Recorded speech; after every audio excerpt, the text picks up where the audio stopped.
దేవునామానికి స్తోత్రములు. అందరికీ కూడా ప్రభు నామంలో ఉదయకాల ధ్యానం నాకు ఆహ్వానం పలుకుచున్నాను. ఈ ఉదయకాల ధ్యానంలో చివరి ఆజ్ఞను మనం ధ్యానం చేయబోతున్నాము. ప్రార్థించుకొని ఈ ఆజ్ఞను ధ్యానం చేయడానికి దేవుని యొక్క సహాయంను కోరుకుందాం. ప్రార్థనలో లెట్ us pray. పరిశుద్ధుడా, మా ప్రియ ప్రభువా, మా రక్షక, హృదయాంతరంగములను ఎరిగిన దేవుడవు నీవు ప్రభువా. మేమైతే మానవుల యొక్క బాహ్యమైనటువంటి వాటిని చూస్తాము, బాహ్య స్వరూపాన్ని. కానీ మీరైతే అంతరంగాన్ని పరిశీలించే దేవుడవు తండ్రి. ఈ ఉదయకాలమందు మా హృదయములను పరిశీలన చేసుకొనుటకు మీ వాక్యం ద్వారా మాతో మాట్లాడవలసిందిగా కోరుతూ ఉన్నాము. మా ప్రియులను మమ్మను జ్ఞాపకం చేసుకొనమని మా హృదయములను మీకు అప్పగించుకుంటూ, వినగలిగిన చెవులు, గ్రహింపగలిగిన హృదయమును మాకు దయచేయమని మీ కుమారుడు మా రక్షకుడు యేసుక్రీస్తు పరిశుద్ధ నామములో ప్రార్థిస్తున్నాం తండ్రి, ఆమేన్. అందరికీ కూడా వందనాలు. మానవులు పై స్వరూపాన్ని చూస్తూ ఉంటారు. మనం కూడా బయట వాటిని చూస్తూ ఒక వ్యక్తి యొక్క ఎక్స్టర్నల్ అపియరెన్స్ని చూసి వారిని బట్టి మనం ఒక ఒపీనియన్కి వస్తూ ఉంటాం. సమూయేలు ప్రవక్త దావీదును అభిషేకించడానికి వెళ్ళాడు రాజుగా. వెళ్ళినప్పుడు వారి యొక్క అన్నదమ్ములను చూస్తున్నాడు. ఇతడే అని అనిపిస్తూ ఉంది వారి యొక్క బాహ్యమైన స్వరూపాన్ని చూసినప్పుడు. కానీ దేవుడు ఏమంటున్నాడంటే, మానవులైతే బాహ్యమైన వాటిని చూస్తారు, కానీ నేను అంతరంగాన్ని, నేను హృదయమును పరిశోధించువాడను అని అంటున్నాడు. హృదయమును పరిశోధించువాడను. అందుకని మన హృదయములలో ఏముంది అనేది దేవునికి బాగా తెలుసు. He knows pretty well what we are thinking. చాలాసార్లు పరిచయులతోనూ శాస్త్రులతోనూ మాట్లాడేటప్పుడు వారు మనసులో ఏం మాట్లాడుకుంటున్నారో ఆయనకు తెలిసిపోయేది.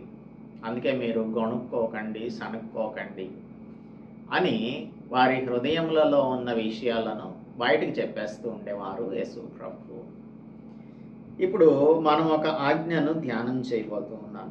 ఇప్పటి వరకు చూచిన 9 ఆజ్ఞలు కూడా అవి they deal with the actions we do. మనం చేసే క్రియలను గురించి మాట్లాడతాయి. కానీ ఈ 10వ ఆజ్ఞ మన హృదయమును గురించి మాట్లాడుతుంది. Where we have desires. మనలో కోరికలు ఉండడం, ఆశలు ఉండడం అనేది తప్పు కాదు, కానీ అత్యాశ ఉండకూడదు, గ్రీడ్ ఉండకూడదు, క్రేవింగ్ ఉండకూడదు, కవిటస్నెస్ ఉండకూడదు అనేది ఈ ఆజ్ఞ యొక్క సారాంశం. హృదయంలో ఉన్న దానిని బట్టి మన ఎక్స్టర్నల్ డీడ్స్ ఉంటాయి కనుక హృదయానికి సంబంధించినటువంటి ఈ ఆజ్ఞను చెప్తూ ఉన్నారు. 17వ వచనం చదువుతున్నారు. నిర్గమకాండం 20:17. నీ పొరుగు వాని ఇల్లు ఆశింపకూడదు. ఇంట్లో చాలా ఉంటాయి, వాటన్నింటిని గురించి తర్వాత చెప్తున్నాడు. అందుకే ముందుగా ఇల్లును ఆశించకూడదు అంటున్నాడు. నీ పొరుగువాని ఇల్లు ఆశింపకూడదు. నీ పొరుగువాని భార్యనైనను, అతని దాసునైనను, అతని దాసినైనను, అతని ఎద్దునైనను, అతని గాడిదనైనను, నీ పొరుగువాని దగు దేనినైనను ఆశింపకూడదు అని చెప్పాడు. So when do we covet for something? మనకు ఇది బాగా కావాలి అని క్రేవ్ చేసేది ఎప్పుడు అంటే, when we are not content with what the Lord has given us. దేవుడు మనకు అనుగ్రహించిన దానిని బట్టి సంతృప్తి చెందకపోవడం వలన అసంతృప్తితో మనం ఇతరుల దానిని ఆశిస్తూ ఉంటాము. దీనిని మనం ఏమని చెప్పొచ్చు అంటే, కవిట్స్ అనే మాట, లేదంటే కవిటస్నెస్ అనే మాటకు అర్థం inordinate ungoverned selfish desire. Inordinate ungoverned selfish desire అనగా, ఇనార్డినేట్ అంటే అపరిమితమైన, పరిమితి లేదు దానికి. అన్గవర్న్డ్ అంటే నియంత్రణ లేనటువంటిది, నియంత్రించడం లేదు. నియంత్రించినటువంటిది సెల్ఫిష్ డిజైర్, స్వార్థపూరితమైన కోరిక.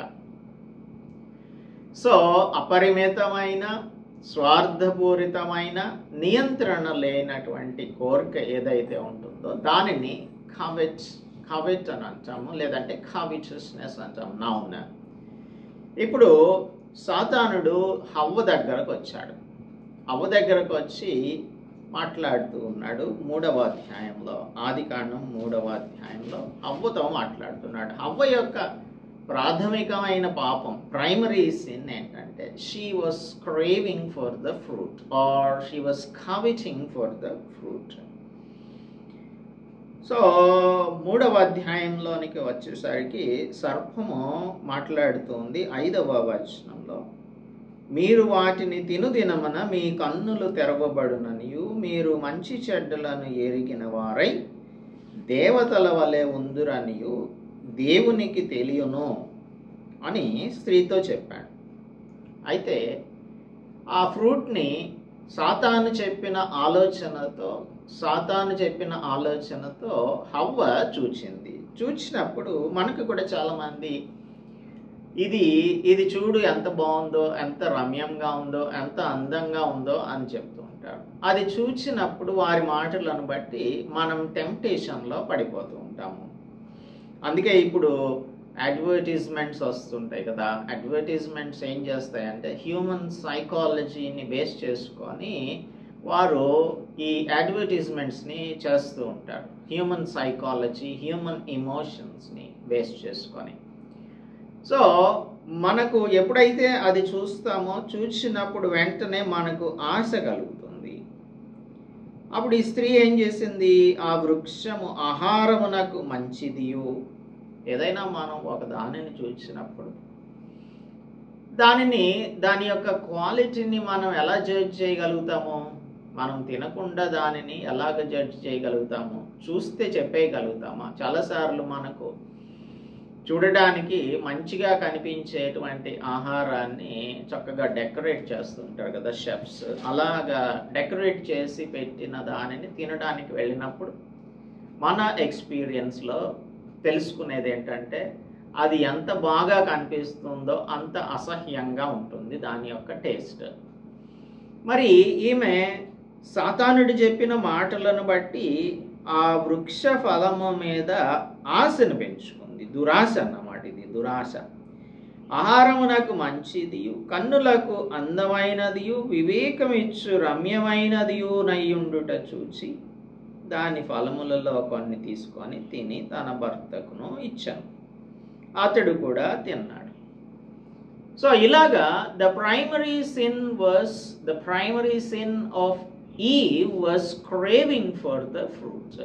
కనుక ఏదైతే దేవుడు తినవద్దని చెప్పాడో, ద ఫోర్బిడెన్ వన్, ఆ ఫ్రూట్ని సాతానుడు నీకు జ్ఞానం వస్తుంది, వివేకం వస్తుంది, దేవతల్లాగా అయిపోతారు, మీ కన్నులు తెరవబడతాయి అని చెప్పినప్పుడు అది కావాలని అనుకుంది. ఎందుకంటే ఈమెకి అపరిమితమైన నియంత్రణ లేని స్వార్థమైన కోరిక వచ్చేసింది.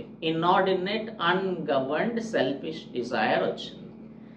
దేవుడిని చూస్తున్నారు కదా, ఆ దేవుళ్లాగా నేను ఉండాలి అని సాతానుడు అనుకున్నాడు. దేవుని యొక్క సింహాసనం మీద కూర్చోవాలని అనుకున్నాడు. అదే ఇంజెక్ట్ చేశాడు ఈవ్కి. ఇంజెక్ట్ చేయడం వలన ఆమె యొక్క ఎమోషన్స్ కంట్రోల్ లేకుండా అయిపోయింది. అందుకనే సెల్ఫిష్ డిజైర్ వచ్చేసింది. లూకాసు వార్త 12వ అధ్యాయం 15వ వచనంలో యేసుక్రీస్తు ప్రభువు ఏమంటున్నారో చూద్దాము. లూకాసు వార్త 12వ అధ్యాయం 15వ వచనం, 12-15, 12-15 ఆఫ్ లూక్. మరియు ఆయన వారితో, మీరు ఏ విధమైన లోభమునకు ఎడమియ్యక జాగ్రత్త పడుడి. ఏ విధమైన లోభమునకు ఎడమియ్యక జాగ్రత్త పడుడి అంటున్నాడు. So you have to keep yourselves away from every form of greed. ప్రతి విధమైన దురాశ నుంచి మనం దూరంగా ఉండాలి అని. అందుకే ఇల్లు ఆశింపకూడదు, భార్యను ఆశింపకూడదు, దాసుని దాసిని, ఎద్దును గాడిదను నీ పొరుగు వానిది ఏదైనా కూడా ఆశించకూడదు. కొన్ని ఎగ్జాంపుల్స్ చెప్పాడు. లాస్ట్లో ఏమంటున్నాడు? ఏది కూడా ఆశింపకూడదు. దేవుడు మనకు ఏదైతే అనుగ్రహించాడో దానిని మాత్రమే మనం కలిగి ఉండాలి. దాన్నే సంతుష్టి సహితమైనటువంటి సంతుష్టి సహితమైనటువంటి భక్తి అంటే అదే. దేవుడు మనకు అనుగ్రహించినటువంటి దానిని బట్టి మనం సాటిస్ఫై అవ్వాలి. కాంటెంట్మెంట్ ఈజ్ నీడెడ్. డిస్కాంటెంట్ ఉన్నట్లయితే మనం ఇతరుల దానిని ఆశించే ఆ పాపంలో పడిపోతాం. ఎప్పుడైతే మనకు లోభం కలుగుతుందో, ఈ గ్రీడ్ ఆర్ కవిచస్నెస్ లేదంటే క్రేవింగ్, వీటన్నింటినీ కూడా మనం ఏం చెప్పొచ్చు అంటే ఇవన్నీ కూడా ఏం చేస్తాయంటే దే మేక్ అస్ లై, అబద్ధం ఆడేలాగా చేస్తాయి, తర్వాత దొంగతనం చేసేలాగా చేస్తాయి, అడల్టరీ కమిట్ చేసేలాగా చేస్తాయి. ఈ పైన మనం చదువుకున్నాం కదా, వ్యభిచరించటం, దొంగిలించటం, తర్వాత అబద్ధ సాక్ష్యం పలకటం, ఇవన్నీ కూడా. అలాగే విగ్రహాలను మనం ఆరాధించటం అనేది కూడా, ఆ విగ్రహాలు ఎవరు అంటే మానవులు తయారు చేసుకున్నటువంటి వారే. వారికి కొన్ని క్వాలిటీస్ని మనం ఆపాదించి వారు మన యొక్క డిజైర్స్ని గ్రాటిఫై చేస్తారు అనే ఉద్దేశంతోనే విగ్రహాలను తయారు చేసుకుంటాం. So all these things are because of the greed we have. ప్రతి విధమైన లోభమునకు ఎడమయ్యక జాగ్రత్తగా ఉండాలి అని చెప్తున్నారు. అందుకే యేసుక్రీస్తు ప్రభువు. So we must stop greed while it is in our heads and hearts. మన తలలలో, మన మెదడులోనూ, మన హృదయంలోనూ అది ఉన్నప్పుడే దానిని మనం ఆపేయాల్సి ఉంటుంది. పరిమితి పెట్టాలి, దానికి లిమిటేషన్ పెట్టాలి. జేమ్స్ చూడండి ఏమంటాడో, యాకోబు పత్రిక 1వ అధ్యాయం 15వ వచనంలో ఏమంటున్నాడో, యాకోబు ఏమంటున్నారో చూద్దాము. Chapter 1 verse 15. ప్రతివాడును తన స్వకీయమైన దురాశ చేత ఈడవబడి మరలు కల్పబడిన వాడై శోధింపబడును. స్వకీయమైన దురాశలు, మన స్వంత ఆశలు ఇవి. మన హృదయంలో అనేకమైనటువంటి, it's a factory that produces all kinds of greed and craving for the things which do not belong to us. So దీనిని అక్కడే కట్ చేసేయాల్సి ఉంటుంది. ప్రతివాడు తన స్వకీయమైన దురాశ చేత ఈడవబడి మరలు కల్పబడి శోధింపబడతాడు. ఆ దురాశ ఏమవుతుందంటే తర్వాత గర్భం ధరించి పాపమును కనగా పాపం పరిపక్వమై మరణమును కంటుంది. దురాశ ఏమవుతుంది? గర్భం ధరిస్తుంది, పాపాన్ని కంటుంది. ఆ పాపం పరిపక్వమైన తర్వాత మరణాన్ని కంటుంది. అందుకే నా ప్రియ సహోదరులారా, మోసపోకుడి. Do not be deceived. శ్రేష్టమైన ప్రతి ఈవియు సంపూర్ణమైన ప్రతి వరమును పరసంబంధమైనదై, శ్రేష్టమైన ప్రతి ఈవి సంపూర్ణమైన ప్రతి వరమును పరసంబంధమైనదై జ్యోతిర్మయుడగు తండ్రి యొద్ద నుండి వస్తుంది. So the lord God himself will give us whatever is needed unto us. He will provide everything that is essential for us. మనకి ఏది అవసరమో ఆయనకు బాగా తెలుసు. కాబట్టి మనము జాగ్రత్తగా ఉండాలి. ఈ గ్రీడ్ అనేది మనలో రాకుండా చూసుకోవాలి. క్రేవింగ్ ఫర్ అదర్స్ థింగ్స్ని మన హృదయంలోనికి రాకుండా చేసుకోవాల్సి ఉంటుంది. అందుకే చాలామందికి కూడా ఈ అన్క్వెంచబుల్ డిజైర్, అణుచుకోలేనటువంటి దురాశ, అన్బ్రిడిల్డ్ ప్యాషన్స్, అంటే దానికి ముక్కుతాడు వేయలేనటువంటి ఎమోషనల్ డిజైర్స్ మనలో ఉంటూ ఉంటాయి. ఈ ప్యాషన్స్ ఉంటూ ఉంటాయి.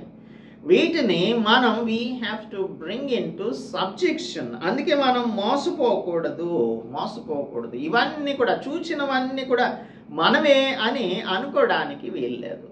అందుకే అడల్టరీని గురించి మనం వ్యభిచరింపకూడదు అనే 7వ ఆజ్ఞను ధ్యానం చేసినప్పుడు యేసు ప్రభువు చెప్పినటువంటి మాట మాథ్యూ చాప్టర్ 5 వర్స్ 28లో చదువుకున్నాం కదా. ఏమంటారు అడల్టరీని గురించి యేసు ప్రభువు?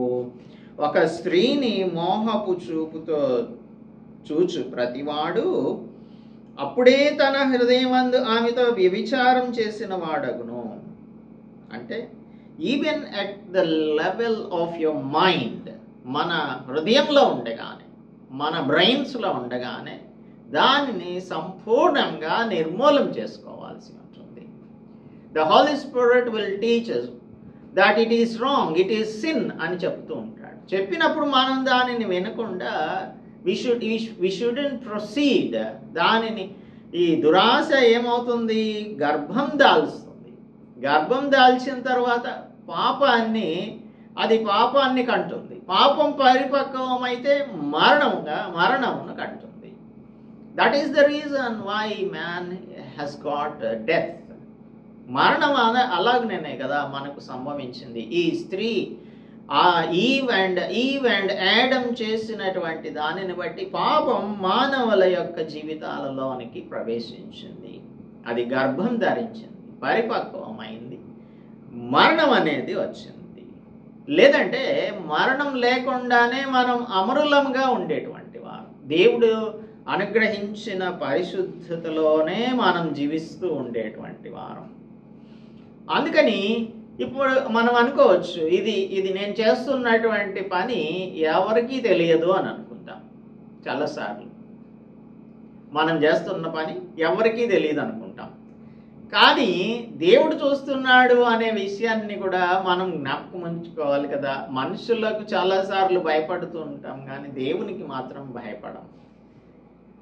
అందుకే ఇర్మీయా గ్రంథం 17వ అధ్యాయం 10వ వచనంలో ఒక మాట రాయబడి ఉంటుంది. ఒకని ప్రవర్తనను బట్టి 17:10 ఇర్మీయా గ్రంథం 17:10లో హృదయం గురించి మాట్లాడి, అది మోసకరమైంది, ఘోరమైన వ్యాధి కలిగినది, దాన్ని గ్రహింపగలవాడెవడు అని చెప్పి, ఒకని ప్రవర్తనను బట్టి వాని క్రియల చొప్పున ప్రతీకారం చేయుటకు యెహోవా అను నేను హృదయములు పరిశోధించువాడను, అంతరేంద్రియములను పరీక్షించువాడను.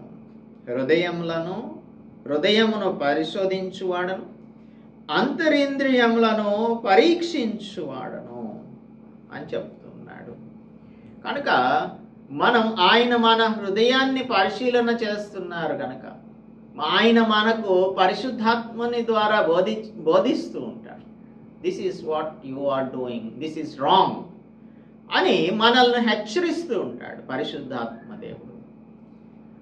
అప్పుడు మన యొక్క హృదయంలో ఉన్నటువంటి దానిని వెంటనే అదే స్టేజ్లో ఒప్పేసుకొని విడిచిపెట్టేయాల్సి ఉంటుంది. అందుకే కదా యేసుక్రీస్తు ప్రభు యొక్క రక్తం మన ప్రతి పాపం నుంచి విడుదల చేయడం కోసమే కదా ఆయన చిందించింది. అందునిమిత్తమై మనం దానిని ఒప్పుకొని విడిచిపెట్టాల్సి ఉంటుంది.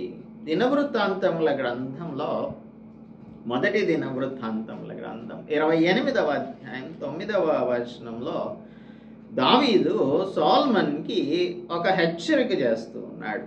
సొలొమోనా, నా కుమారుడా, నీ తండ్రి యొక్క దేవుడైన యెహోవా అందరి హృదయములను పరిశోధించువాడును, ఆలోచనలన్నిటినీ సంకల్పములన్నిటినీ ఎరిగిన వాడునై ఉండును.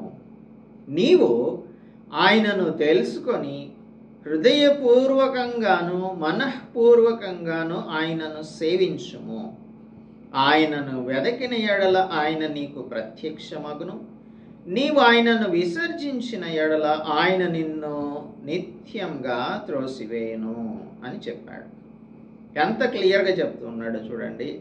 నీ తండ్రి యొక్క దేవుడైన యెహోవా అందరి హృదయములను పరిశోధించువాడు, ఆలోచనలు సంకల్పములు అన్నిటినీ ఎరిగినవాడు. అందుకే మనం ఆయనను హృదయపూర్వకంగా సేవించే వారంగా ఉండాలి. హృదయం అంతా కూడా దేవునితో మనం నింపేసుకుంటే ఇహలోక సంబంధమైన ఈ దురాశలలో మనం పడిపోకుండా ఉంటాము. మనం అనేకమైన ఎగ్జాంపుల్స్ని పరిశుద్ధ గ్రంథంలో చదువుకుంటాము. బిలాము గురించి చదువుకుంటాము. బిలాము ప్రవక్తన గురించి, Balaam. He was overcome, the devil overcame him by the weight of covetousness. తనకు దురాశను కలిగించాడు. ఆ దురాశతో ఎప్పుడైతే బాలాకు సోదె సొమ్మును ఆఫర్ చేశాడో, ఆ సోదె సొమ్ము కోసమని ఇశ్రాయేలీయులను శపించడానికి వెళ్ళాడు. He was overcome by the weight of covetousness. అలాగే గెహాజీ ఉన్నాడు, ప్రవక్తి అయిన ఎలీషా దగ్గర ఉంటూ ఉన్నాడు. He was drowned into destruction by covetousness. అతనికి ఏం కావాలనుకున్నాడు? ఇహలోక సంబంధమైనటువంటి వాటిని, వెండి, వస్త్రాలు, ఇవి కావాలని అనుకున్నాడు. ఆ తర్వాత నయమాన్ యొక్క కుష్ఠరోగాన్ని తాను సంపాదించుకున్నాడు కవిటస్నెస్ వల్ల.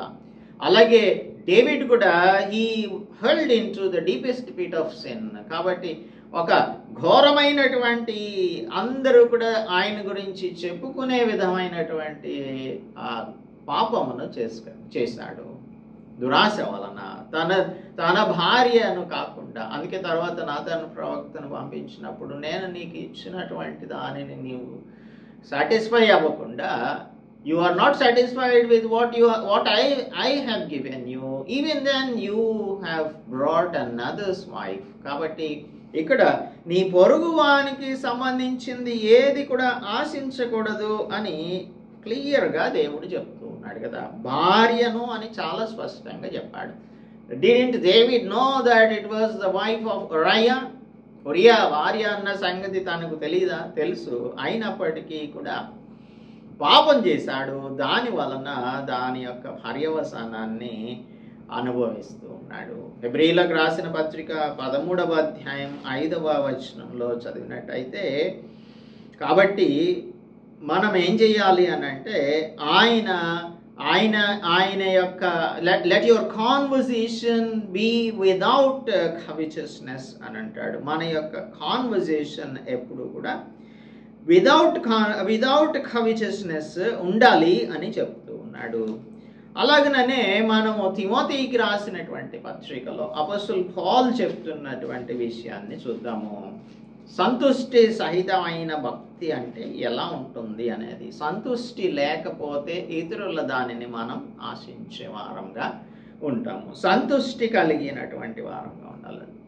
1 Timothy chapter 6 verses 6 to 8. సంతుష్టి సహితమైన దైవ భక్తి గొప్ప లాభ సాధనమై ఉన్నది. మనము ఈ లోకంలోనికి ఏమీ తేలేదు, ఏమి కూడా ఈ లోకంలోనికి మనం తీసుకొని రాలేదు. అంటే మనం వట్టి చేతులతో వచ్చాము. దీనిలో నుండి ఏమీ తీసుకొని పోలేము.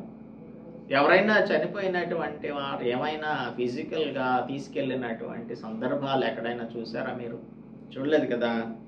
సో మనము ఈ లోకంలోనికి ఏమీ తేలేదు, దీనిలో ఏమీ తీసుకొని పోలేము. అన్న వస్త్రములు గలవారమై ఉండి వాటితో తృప్తి పొంది ఉందము. ఇంకా the root cause of all ఈవిల్ని గురించి ఇంకొక మాట ఇక్కడ చెప్తూ ఉన్నాడు. అందుకే ఈ కమాండ్మెంట్ని ఏమంటారంటే రూట్ ఎక్స్ట్రాక్టర్ అని కూడా అంటారు. Root extractor. ఏదైనా సరే మనం మైండ్లోకి వచ్చినటువంటి దానిని ఆ వ్రేళ్లతో సహా మనం తీసివేసేయాల్సి ఉంటుంది. హెబ్రీ పత్రికలో చెప్పబడినట్టు చేదైన వేరు మనలను పాడు చేసేటువంటిది వచ్చినప్పుడు it should be cut to the level. దానిని ఆ రూట్ లెవెల్లోనే కట్ చేసేయాల్సి ఉంటుంది.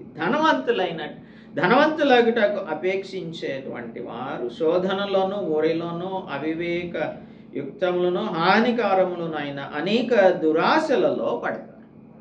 ఒకటి ఇక్కడేమో ఇతరులకు సంబంధించిన దానిని ఆశించడం అంటే ఇతరుల యొక్క ధనాన్ని కూడా మనం ఆశించవచ్చు. మనది కాని ధనం మనకు కావాలని అనుకోవడం. అట్టి మనుషులను నష్టంలోను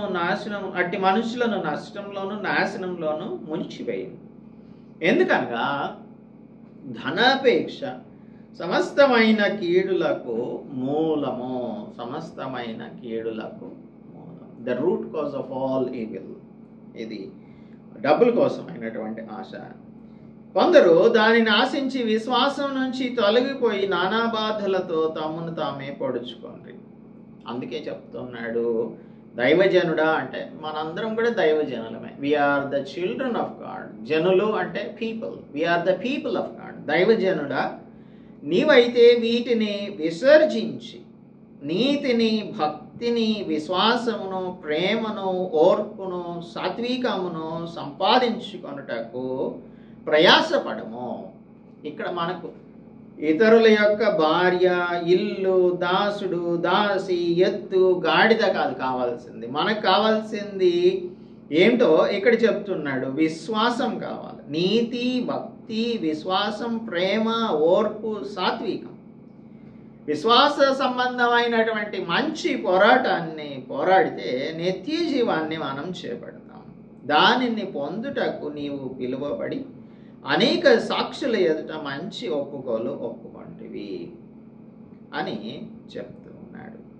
అందుకే మనందరం కూడా 14వ వచనం చెప్తున్నట్టుగా, మన ప్రభువైన యేసు క్రీస్తు ప్రత్యక్షమగు వరకు నీవు నిష్కలంకంగాను అనింద్యంగాను ఈ ఆజ్ఞను గైకొనవలెనని నీకు ఆజ్ఞాపించుచున్నాను. అందుకని ఈ కవిచస్నెస్ నుంచి మనందరం కూడా రూట్ లెవెల్లో నుంచి దానిని ఎలిమినేట్ చేయాల్సి ఉంటుంది. We have to eliminate it at the root level. అందుకే దీనిని రూట్ ఎక్స్ట్రాక్టర్ కమాండ్మెంట్ అని కూడా పిలుస్తాము. సో మనం ఈరోజు నేర్చుకున్నటువంటిది ఏంటంటే, ఇతరులకు సంబంధించింది ఏది మనం ఆశించినా అది దురాశే అవుతుంది. అది ఏదైనా కావచ్చు. అది చిన్నదే అవ్వచ్చు. ఒక పిన్, సేఫ్టీ పిన్స్ ఉంటాయి కదా, ఆ చిన్న పిన్నుని కూడా మనం తీసుకోవడానికి వీల్లేదు. అందుకని మనం ఏ విషయాలలో మనం తప్పిపోతూ ఉన్నామో దానిని మనం ఎల్లప్పుడూ కూడా జాగ్రత్తగా పరిశీలించుకున్నటకు పరిశుద్ధాత్మ దేవుడు మనకు ఎంతో కృప చూపిస్తూ ఉన్నాడు. వాక్యం ద్వారా మనతో మాట్లాడుతూ ఉన్నాడు. ఒకవేళ ఈ ఉదయకాలం అందు మనం దేనినైనా మేబీ మనకు తెలుసో తెలియకో ఆశిస్తున్నట్లయితే పరిశుద్ధాత్ముడు మనకు బోధిస్తున్నది ఈ కమాండ్మెంట్స్ అన్నింటిలోనూ మనం చూసాం కదా, ఇవన్నీ కూడా మనం ఆచరించినట్లయితే, కొందరు అంటూ ఉంటారు ఈ 10 ఆజ్ఞలు మాత్రమే మనం పాటిస్తే సరిపోతుంది అని అంటూ ఉంటారు. ఈ 10 ఆజ్ఞలను మనం ఒక బేసిస్ కింద పెట్టుకోవాలి. ఎందుకంటే ధర్మశాస్త్రం మనకు పాపం అంటే ఏంటో తెలియజేస్తుంది. కానీ మనకు యేసుక్రీస్తు ప్రభు యొక్క రక్తం, it is always available, 24/7 available unto his people. So whenever we get the filth of this world, ఈ లోక సంబంధమైనటువంటి మలినం వచ్చినప్పుడు, అంటినప్పుడు దానిని యేసుక్రీస్తు ప్రభు యొక్క రక్తంలో కడుక్కున్నట్లయితే ఆయన మనలను పరిశుద్ధులనుగా చేస్తారు. ఇలాగా ఈ అవకాశం పాత నిబంధన క్రైస్తవులకు లేదు, నూతన నిబంధన క్రైస్తవులకు మాత్రం ఉంది. అంత గొప్ప కృపను దేవుడు మనకు అనుగ్రహించినందుకు గాను ఆయనకు కృతజ్ఞతాస్తుతులు చెల్లిస్తూ, ఆయన కొరకు మనము సంతుష్టి కలిగినటువంటి భక్తి కలిగిన వారంగా, సంతుష్టి సహితమైన దైవ భక్తి కలిగినటువంటి వారంగా, నిష్కలంకంగా అనింద్యంగా జీవించడానికి దేవుడు మనందరికీ కృప చూపించును గాక. Let us pray. పరిశుద్ధుడా, మా ప్రియ ప్రభువా, మా దేవ, మా రక్షక, మా పొరుగు వాని ఇల్లును కానీ, భార్యను కానీ, దాసుని కానీ, దాసిని కానీ, గాడిదను కానీ, మరేది కూడా నాయన ఎద్దును కానీ ఆశించకూడదు అని చెప్తూ ఉన్నారు. సమస్తమైనటువంటి కీడులకు మూలం ధనాపేక్ష అని కూడా చెప్తూ ఉన్నారు. ఆయన మాలో ఉన్నటువంటి దురాశ పాపమును కంటే పాపం పరిపక్వమై మరణమును కంటుంది అని జేమ్స్ కూడా చెప్తూ ఉన్నాడు. కనుక దీనిని రూట్ లెవెల్లో నుంచే ఎలిమినేట్ చేయగలగడానికి మీరు మాకు, మా ప్రియులకు సహాయం చేయమని వేడుకుంటున్నాం. ఇవి క్రియల రూపంలోనికి రాకముందే వాటిని మేము సమూల నాశనం చేయగలగడానికి మీరే మాకు కృప చూపించమని ఈ తిమోతి పత్రికలో చెప్పబడినటువంటి క్వాలిటీస్ అన్నింటినీ కూడా మేము కలిగి జీవించుటకు మాకు కృప చూపించమని క్రీస్తు యేసు పరిశుద్ధ నామములో ప్రార్థిస్తున్నాం తండ్రి, ఆమేన్. దేవుని నామానికి స్తోత్రం. అందరికీ కూడా వందనాలు. మన తండ్రి అయిన దేవుని యొక్క ప్రేమ, ప్రభు అయిన యేసుక్రీస్తు కృప, పరిశుద్ధాత్మ నిత్య సహవాసం మనందరికీ తోడుగా ఉండి మన ప్రభు అయిన యేసుక్రీస్తు ప్రత్యక్షమైనప్పుడు నిష్కళంకమైన వారంగాను అనింద్యులంగాను ఆయన ఎదుట మనం నిలవబడుటకు మన ఎడల కృప చూపించునుగాక. ఆమేన్.